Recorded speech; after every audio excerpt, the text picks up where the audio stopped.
friend. I play games, and I thought since this is the first game I'm going to be playing on my new gaming channel, why not do some sort of like getting to know you sim style, draw my life, let's play thing. It's going to be fine. Just roll with it. Just roll with it. Here we go.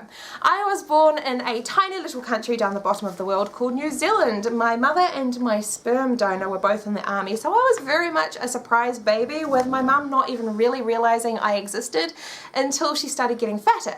She thought this was supremely unfair since she was in the height of her physically demanding career. But I would not be ignored for long. One fateful autumn night around 5 p.m. I was finally convulsed from her birth canal. She remembers the time because she missed out on Star Trek that evening. Whole new meanings, peace and long life, am I right?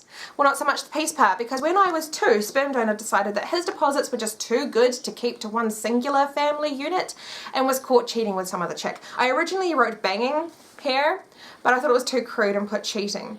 But banging's funnier. Let's stick with banging.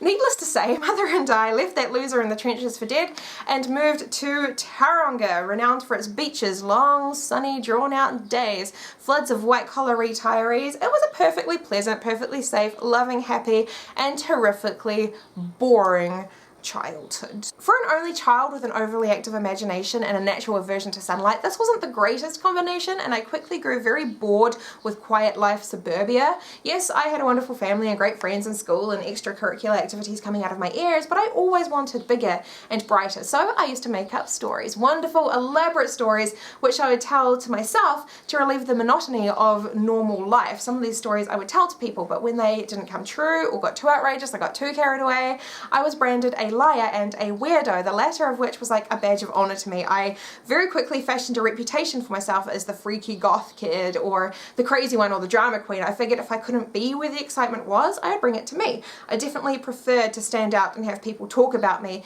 than just go along and fit in with the crowd. My hobbies included debating, drama, musical theatre, writing explicit Harry Potter fanfiction instead of doing my English homework, wearing red eyeliner and black lipstick, and spreading rumours about myself just to see how far they would go. Anything to alleviate some of my teenage boredom and frustration, except it was actually much more like this, considering I was a complete and utter nerdy swat who still loved dolls and everything pink. In my final year of high school, I transferred to an even smaller school in a smaller town in the middle of nowhere, and as you can imagine, it was a complete and utter train wreck. The one redeeming feature was that it was a boarding school, something that I had wanted ever since my very first Harry Potter book. Harry Potter pretty much ruled my entire existence. If I wasn't reading it or watching it, I was talking about it or thinking about it, and after school I spent the entirety of my free time in the Harry Potter chat room on Yahoo. Which brings us to Jimmy, the infamous Jimmy period of my life. It was like the golden age. Jimmy was this young American guy who I'd started talking to online in the height of my stint as a transsexual male. I don't mean anything derogatory by that. I genuinely believed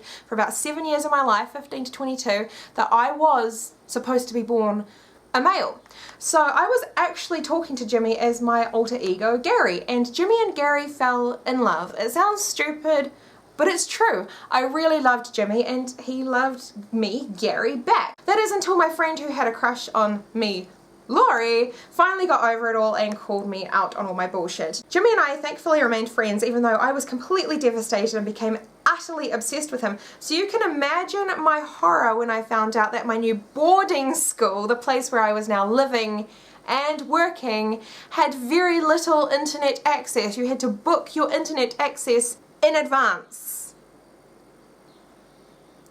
No, that was not going to work for me. Suddenly my chat rooms and my beloved Jimmy were gone, and I was forced to make, gulp, real friends. This was really difficult for me, and I started to physically hurt myself by cutting and starvation. I should probably also add here that I have always had a massive problem with my weight, no pun intended. Actually, you know what, all the pun intended. I was huge. So my relationship with food was at its absolute worst during this time.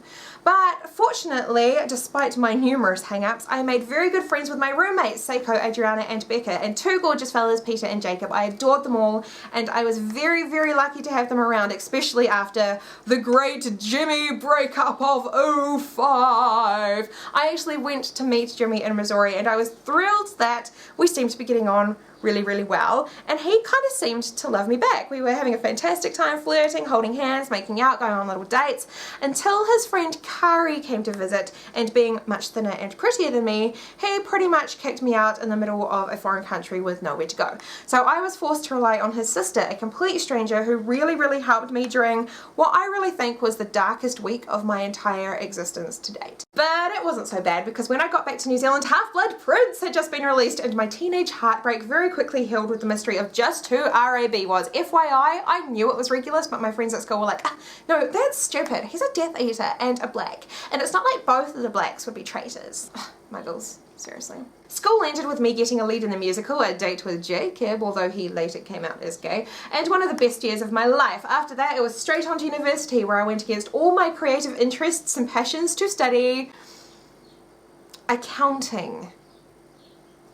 Needless to say, I was complete and utter shit and dropped out after only one semester to study Japanese, which I was slightly more talented at, but still only lasted a year due to my new habit of getting drunk and high every day. Also, I was still very bored, even living in New Zealand's capital, getting my first ever boyfriend, working in a sex shop, and living with the most wonderfully eclectic group of fabulous young people I could find. I couldn't help feeling utterly miserable, so I decided to throw it all away and to fulfill my ultimate goal of living in England. I adore England. It was absolutely incredible. The people, the architecture, the food, the accents, the complete non-stop piss fest. It was awesome, and I felt more at home there than I ever had in New Zealand. But all good visas need to come to an end. So I came back to New Zealand and enrolled in tourism college. This was also about the time where I started to lose a lot of weight, got heavily into cosplay. You thought I was going to say drugs then. Cosplay, and started attending cosplay events. I met my third and only really serious boyfriend ever, because he lasted for more than 3 months, at one such event, and moved in with him after a couple of months. We had a really good life, a nice little house, nice jobs, him as a lawyer, me as a nanny, cute dogs, fun friends, but I was still really unhappy. I wanted to go back to England more than anything else in the entire world. So when he decided to get a visa and work as a teacher in the UK, I was thrilled. What made it even better was that he proposed to me, so now I could ride over on the coattails of his visa, essentially. Initially, it was great. He went to the UK to find work, I went to Ireland to wait until he could bring me over, but days turned into weeks, weeks to months, and finally reality sunk in that he wasn't ever going to get a job, and suddenly our rose-coloured spectacles came off with a thoroughly resounding shatter. He had grown resentful of me because he had given up so much back in New Zealand.